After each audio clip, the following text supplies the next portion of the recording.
Create with Fran Sidney. Hello everyone, welcome to the show. This is Fran Sidney speaking to you. We're here with episode 143 and we are going to talk today to Stephen Blake, and he will tell us a lot of interesting things about chronic pain. Does anyone here have chronic pain? Maybe you had a disease, maybe you had an accident, and after many years you still have that pain and you wonder, am I going to be on painkillers all my life? Am I going to be always disabled? Sometimes it's the case that you do not need to suffer from this pain for the rest of your life. And so Stephen is my guest today. He's an expert from Lincoln in the UK, and he is more than welcome to be in the show. So hello, Stephen. Hello there. Thanks for inviting me. Yes, I'm very, very pleased. I found Stephen in a hypnotherapy summit. Was it probably November last year? Yeah, I think so, yeah. Yeah, it was Hypnosis Summit, Chris and all these hypno gurus. And I was like, oh, that's so good. I really have to talk to this guy. And so he finally got back to me. And I'm so eager because, you know, a lot of people around us, so I can't do this because I have chronic pain. I can't do that. And I'm like, why are we stuck with this pain? And I've done a CBT course about that and how chronic pain is a habitual thing and the brain works in a way and we have to pass that threshold. So I thought, right, Stephen is the person. So tell us a little bit maybe about your background. How did you get to be who you are? And then we move on to the chronic pain, all right? Okay. So most of my life I wanted to be a hypnotherapist, but I didn't train until 12 years ago. And 12 years ago, when I trained in it, I got myself out of pain that I'd been in from the age of 8. So I was in pain from the age of 8 till 58. And I've been free of that pain now for 12 years. I'm 70 now. And it was, I adapted a method I was taught of, it was spiritually for everything, but I adapted it before I even used it. And it got me free of pain. And so I've been developing it ever since. And I just worked on the basis that chronic pain isn't needed. Acute pain is. Anything that gets you away from something hot or sharp is a good idea. But when you've had it for 3 months and it carries on, I've never found yet, and I've helped thousands of people, I've never found anybody yet where there is a need for the pain to continue, even if they've still got an injury. That's incredible. How does that work? What do you do exactly with this pain? You see, I'll just do a quick understanding of pain. Pain is actually a message from the brain. Pain isn't where we think it is. So if you hurt your knee, it's not the knee giving pain off. The knee tells the brain there's damage. The brain, combined with everything it knows about what's happened, gives you the right level of pain to stop you putting weight on it, or to get you to go to the hospital, or get you to put a band-aid on it. Whatever damage is done, it's calculated by the brain, and then the brain makes that message. And it's just a message that says take action. So you can imagine if you're touching something hot or sharp, you get that brilliant instant reaction of move away from it. When you've done the damage, you look at your hand or whatever you've hurt and you see if there's a blister there, if it's a burn, or if there's blood or whatever, and you calculate from that if you've done a lot of damage. And the more damage you've done, the more pain it gives you. But it's really calculated by your brain for you. So it's made for you by you. So there isn't such a thing as it's all in your mind. But every bit of pain is made in the brain. And therefore, when we want to get rid of pain, and it's chronic pain and it's no longer needed, my thought was, well, why do we have painkillers that interfere with the message? So if the doctor says, well, you've got this for the rest of your life, it'll get worse and worse and worse until you die, which it actually does, but it's not a great message. Why do we interfere with that message from the brain going down to the part of you when we could just tell the brain it's not needed and it would turn it off? And that's the simplicity of it. It literally is finding out why it thinks it's protecting you and then doing a thing I call brain bargaining. So you actually have a little internal sort of discussion saying, well, why are you doing this? And, why do you think this is protecting them? Because it's not protecting them, it's making their life worse. It's stopping them moving about, which means they put on weight, which means the joints have more weight on them, which makes them worse. You've got them in a wrong way round sort of cycle of doing things. And once the brain realizes it's not helping them with pain, the only option is to turn it off. And it's something most people haven't looked at yet. Even the best pain scientists in the world, they understand that the brain makes the pain, but they're all looking at physical ways of then stopping that happening instead of looking at asking it nicely. Yeah, you're describing a little bit of parts therapy when you're seeing what's the role of his pain. Yeah. So does it work with all pains? Like, for example, if I broke a leg or had a really strong leg injury, let's say a year ago, so I bumped into something really hard, so there was a bruise, there was a real pain, and it was swollen. And then after a year, I'm fine. However, I still have a lingering pain where the leg was hurt. So that would qualify as chronic pain? Absolutely. That would probably be one of the easiest things we deal with. Because you can see with the logic wise, if I tell you that everything in your body heals within about 6 or 7 weeks, even if you've broken a bone, it would be better in 7 weeks. So if you exaggerate that out and call it 12 weeks, that's when it becomes chronic pain. And when a doctor says you've got chronic pain, what they're actually saying is you've got pain, but we don't know why. That's what chronic pain means. It's like, well, there's nothing there anymore causing this. It's an old injury, and you'll just have to manage it. Well, no, you don't have to manage it. You can get rid of it.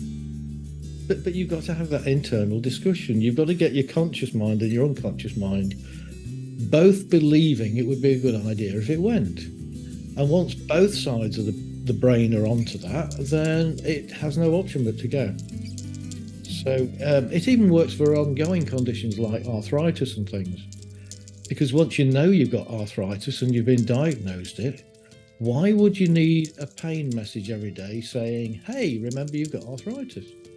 You could just remember it, couldn't you? Why do you need a message every day? Yeah, so if, for example, I become very large, can you imagine me becoming obese? But I could become obese, and then my hip or both hips could be hurting a lot, and I would be told you have arthritis because of your weight. But the arthritis is because of a friction and the weight. So how could I tell the body you're not in danger anymore? Because I'm still putting my weight on that? Yeah, but you see, then that's sort of, it's almost cart before the horse, because let me give you a good story that will help.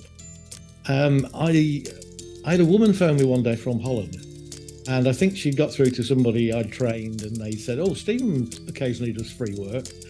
And she phoned me and got through, and she was so much in shock. And I think she wanted the sympathy. I don't think she wanted to get better. So she just goes, oh, Stephen, I've got this terrible arthritis of the knee, and you can't help me really, but, it'd be nice to have a chat. And I said, no, I can help you. And I said, so what's the problem? She said, well, I'm overweight. I said, oh, you're overweight. And is that what's causing you knee pain? She said, yes. I said, why is it one knee? Are you only heavy on one side? And she went, well, no. She said, but I am menopausal. I said, oh, are you only menopausal down one side? Oh, well, I am quite elderly now. Are you only elderly down one side? And she kept running out of excuses. And in the end, I said, well, there's no reason to keep it then, is there? And she said, well, no. And she was in so much shock that even though I don't think she really wanted to let go of it, the pain went. So you see, a good logical argument for what you just put to me is, if you're so overweight that you're hurting your hips, then having pain there that stops you exercising is now just going to trap you in there. So if it would release you from the pain of the overweight bit, you'd have chance to exercise to lose the weight, so you didn't have the problem anymore. So that would be part of the brain bargaining to actually say, here's a good thing. If I promise to lose weight, will you take me out of the pain? And then it would say yes. And then you'd have to keep your end of the bargain and actually do the exercise and do things. But you'd be quite happy to do so because you've probably not been mobile for a while. Incredible. Yeah. So do you do all this through a hypnotic treatment? It's from the basis of hypnosis, but there are a few people out there who are quite wrongly frightened of hypnosis. Hypnosis is a fantastic thing, but people have the wrong idea that you're going into their head or you might do some harm or whatever. And so I sort of bypass how hypnosis works, because with hypnosis, the client's telling you what they don't want instead of what they do want. And then we correct it as therapists if we go in under trance, and we all almost act as though we're their conscious mind. So we put in the correct things for it to do. But why don't we just tell the person how to correct the language that they're telling to their own subconscious? And then it's under their command. So we don't need to go in at all. So I don't need trance anymore to work. So I'm doing what you do with hypnosis, but I don't need hypnosis anymore.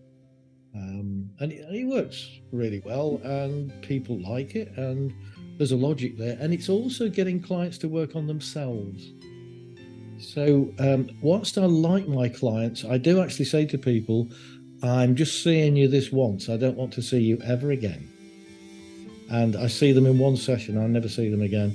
And if I do, I see them out and about, and they're still free of pain. But I don't have several sessions with people. If I can't help them in one session, then I can't help them. It's as simple as that. Yeah. So is it possible that for one person, they have a special session, but they're not ready to let go of the pain, so the pain remains because it still has that purpose? It never has a purpose. Chronic pain never has a purpose. It has an idea of what it thinks is the purpose. So it's my job to extract that from people.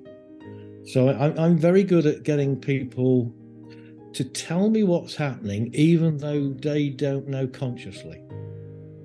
There's a little thing I do. It's not going to give it away, even if it's clients. But when I meet a client, first of all I ask them if they want to be pain-free, and from that I can make a judgment of if they really want to, or there's something holding them back. So I get a chance to work on that, to say, you don't sound very enthusiastic about it. You know, why are you hesitating? Yeah, and it might just be that they don't believe it's going to work. In which case I can say, well, you don't have to believe it, you just have to want it, and then we can get back in there. But then all I say is, briefly tell me the problem. And usually people have this thing that they've got to tell you everything about it. And so they've got about 2 hours worth of detail to tell you. And of course, if you tell that to a therapist, it's going to cost you 2 hours worth of therapist time. And you're going to tell them 10 times more than what you need to tell them. But if you say to somebody, briefly tell me the problem, they have to quickly condense that 2 hours worth down into the next few sentences. Now, the conscious mind isn't capable of doing that. So what I end up doing is I get their unconscious through them talking to me for the next 3 or 4 sentences. So they reel off things. And it's quite funny, really, because they'll sit there and they'll look quite confused about what they're telling you. So they'll say something like, I don't know why I'm telling you this. And then they tell me something, and it's really the key to it. So they don't have to know why they're holding on to it. So there's 2 reasons, really. One is the reason, how did this thing happen? How did you get the injury in the first place? And the second one is, well, why are they holding on to it? And that's the bit for me to find out, just from the experience of working with thousands of people, really. But it works most of the time. I mean, it's very rare for me not to be able to help somebody. So is there any type of pain that cannot be helped? Well, you wouldn't work on pain that's still needed. If somebody's broken their leg, you wouldn't want to turn the pain off just to get them to the hospital, because they put weight on it and the bone would go through the skin and all that sort of thing. But so we don't work on acute pain. So I train everybody that they can only work on people if they've been diagnosed for what it is, and it's been more than 12 weeks since it should have started healing. Oh, I see. Anything. And he works on rashes and allergies and hay fever and all sorts of things. You can literally talk people out of hay fever in 10 minutes. Oh, tell me more. I was just talking to a friend yesterday, and he was saying, I go with hay fever sometimes, and then it disappears and it comes back. I'm like, oh, that's really weird. I never heard of hay fever coming and going. So how do you let it go? You ask the body? What's the purpose of that? Well, with hay fever, let's take hay fever for instance. So there's always a logic to it. Now, if you think about hay fever, 1 in 10 people in the UK have hay fever, but that means 9 out of 10 don't have it. So it can't be the pollen that's the problem. It can only be the person's response to the pollen that's the problem. So quite often we start with hay fever when we're younger, and quite often at school, and it comes around the same time as we have exams, when we're stressed. So we get stressed, which lowers the immune system, and then we see this thing coming in, this pollen, as an irritant. Now, it's a very mild irritant, I think probably in everybody, but nobody really notices it. The other 9 out of 10 don't notice it. But for this person, it becomes a real irritant, so they make lots of snot and tears to flush it out.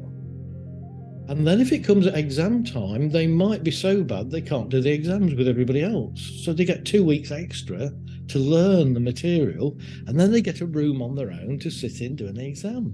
So suddenly there's a massive advantage in having this hay fever at the same time each year and getting out of your exams.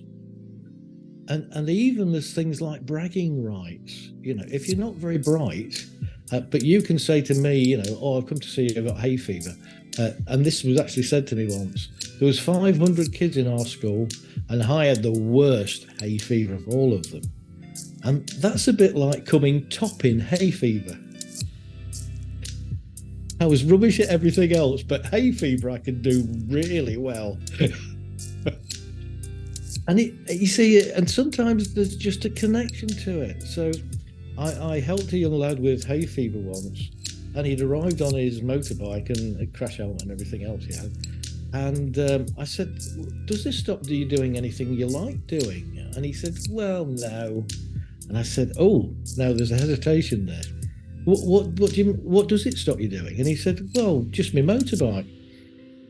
Said, because I get wet eyes and snot and things like that, and I have to blow my nose and I have to wipe my eyes and put my crash helmet on, and 6 miles down the road I have to stop, take my crash helmet off, dry my eyes, blow my nose and carry on. I can't do long journeys. And I said, how long has it been really bad, your hay fever? And he said, oh, about 3 years now. I said, so tell me about your motorbike crash. And he said, oh, she told you, did she? I said, no, the person who was paying for it. I said, no, you just told me. He said, I didn't just say anything. I said, I didn't say you told me. I didn't say you said it. I just said you told me. So he said, yeah, I had a motorbike crash. So what's happened is he's hit a car. He's gone spinning through the air, probably thinking he's going to die. Lands on the floor the other side. He's not too badly injured. So what it's done is it's given him hay fever so that he has to restrict the riding of the motorbike that might kill him. So it's just a safety system. I talk about him getting his driving license and driving a car eventually. And will you do that as soon as possible? He said, yes. I want your unconscious then to understand you will drive your motorbike safely from now on, won't you? And he said, yes. I said, so it can back off now. And it cleared up instantly. It literally stopped sniffing and he had cleared his sinuses instantly. Incredible. So what if we have a parents and the children and they all have hay fever? So would they all have their own different reason why they have it? Isn't it weird that you have a parent and then the children are born, boom, hay fever as well? So yeah, we learn a lot of things when we're children, and we're not until we're 6. We don't have a fully developed conscious mind. So if we see things going on in the house, we mimic it, or the body mimics it. So you're not actually saying, oh, I'd like a bit of that hay fever. You just see it happening and you wonder why you haven't got it. And then your brain sort of goes into, well, let me see if I can produce it so that you've got it, because you seem to be asking for it. So it'll do that. And you can mimic some terrible illnesses with it. So the same household, I mean, people start talking about things being hereditary. And yet your genetics is only a code that sort of builds you. It's like a blueprint for a house. You get the blueprint of how you want it, but then when you're building it, you move things a bit and you put a window in a different place and you move the doors around. Yeah, and you can do that with genetics because it's not fixed. It's not fixed at all. It's just, this is the tendency towards something. And so people even worry that they're going to die at the same age their parents did. But they do. They come to me for anxiety treatment work, where they say, well, my father died at 57 and I'm 57 next year, I'm going to die. And his father died at 57. And it's almost like they put this curse on themselves. I mean, it's ridiculous, because my grandma died at, I think she was 67, and my mother lived till 96. You know, and her dad died at quite young as well. Yeah, it's incredible. I mean, I know that the mind is really powerful, and one of the stories I love sharing from Rachel Farnsworth, one of my RTT colleagues, and she has become a specialist in autoimmune disease, and so much of it is very emotional. And the first example that she had when she was just training in RTT, her daughter was healed from her own juvenile idiopathic arthritis that she had since she was a toddler. And she was now, I think, 9 or 12-year-old. So she had it for many years. She was on medication. She was so much in pain. She was almost in a wheelchair. And so Rachel had just trained, and she said, well, let's practice on you as I need practice. And when we did the regression of when the pain started, it turned out that the older brother of his baby, Medosa, was always ill, in and out of hospital, doctors. And their little cousin, I think he had something, I don't know if it was leukemia or something, but he was in and out of hospital. So this little toddler said, oh, that's normal. All kids have some disease that they're always in and out of hospital. So she produced all these pains, and the doctors could not diagnose a thing. And then eventually they go, you got arthritis. And it was getting worse and worse, and she hated the medication. And once we did the session, and that must have been at least 5 years ago, everything went. The pain went, and then they went back to the hospital a year later, and the doctor said, you have no markers, nothing. I cannot see any sign of arthritis here. Whatever you're doing, keep doing it. And since then, Rachel has been specializing in doing work with people like that, because yes, sometimes there are physical conditions, but sometimes our incredible mind is creating all this stuff, and just like, it's mind-blowing. Mind-blowing. I was training somebody once, and his wife had died 25 years before of an illness that only 1 in every 9 million people get. And he'd got the same illness. Now, you can't catch it, and you can't inherit it from your wife. So I was amazed that you could have 2 people in the same house, both with the same 1 in 9 million illness. So I thought they must have met through a support group or something. And he said, no, I got it I got it about 9 months before my wife died. And I said, oh, you haven't got it? And he said, it's very painful, Stephen, and there's only 4 doctors in the world can diagnose it, and all 4 have diagnosed me with it. I said, but you haven't got it. And he said, I'm getting angry now, Stephen. He said, I'm in pain. I'm in absolute agony, and you're telling me I've got it. I said, no, because I know from how you said that you really loved your wife, and you talked about it like she died yesterday. And I said, you really love your wife, and I know what you said in your head to your wife before she died. And he said, what? And I said, you said, if I could take this off you, I would. And this guy cried for about 5 minutes, and he said, how the hell do you know that? And I said, because if I loved my wife that much, I would have said it. And I said, what you've done is your body's mimicked it. because you wanted to feel that you took it off your wife, and the best way was to mimic it in you, because you had such a powerful emotion about not losing her and wanting to sort of, take it off her, that you did in many respects. But you don't need to now, and she's been gone 25 years, and it didn't help her and it didn't help you. So do you want to let go of it now? And 20 minutes later, it was gone, and he's had it 25 years. So the brain, if the brain can mimic that, and that was the killing off of blood vessels, starting with the fine blood vessels and then going to your arteries and veins and killing them. And his body managed to mimic that just from his strength of feelings about his wife. It was incredible. I always said our mind is like incredible. We have 6 minutes left. Could you give some tips to our audience? Yes, I'll give one massive one in a technique, because we've only just got the time for that.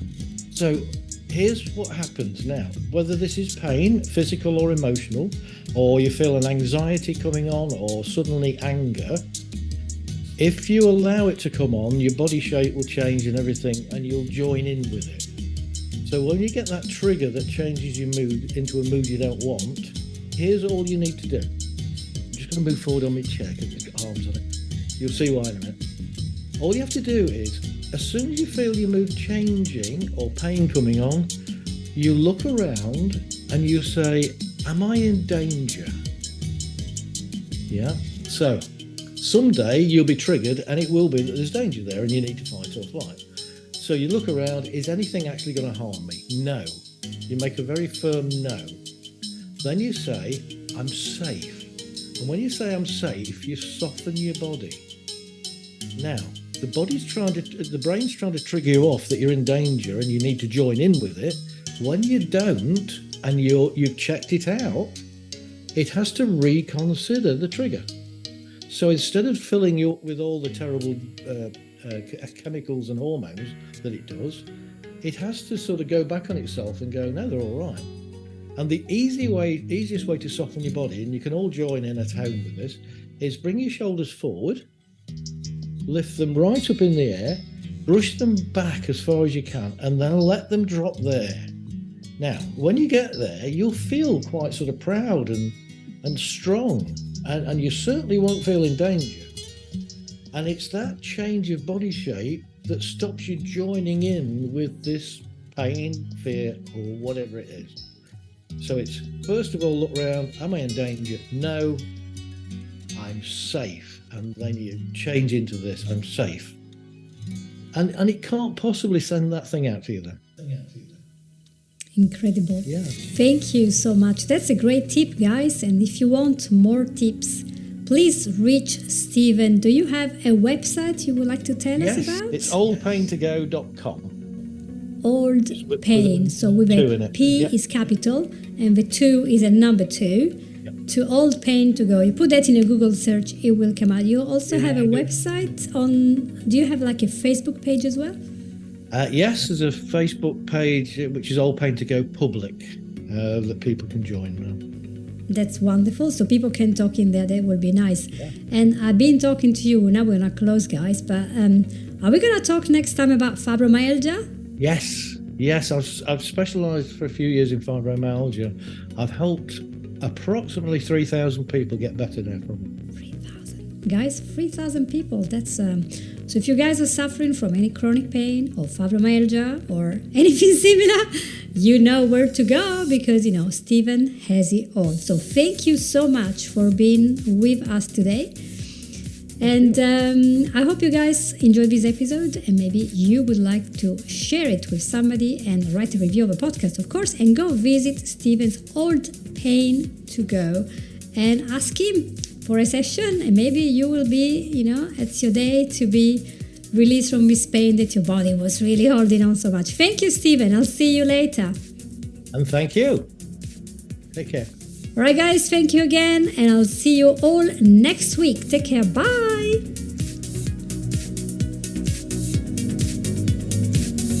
You've listened to Create with Franz Sidney.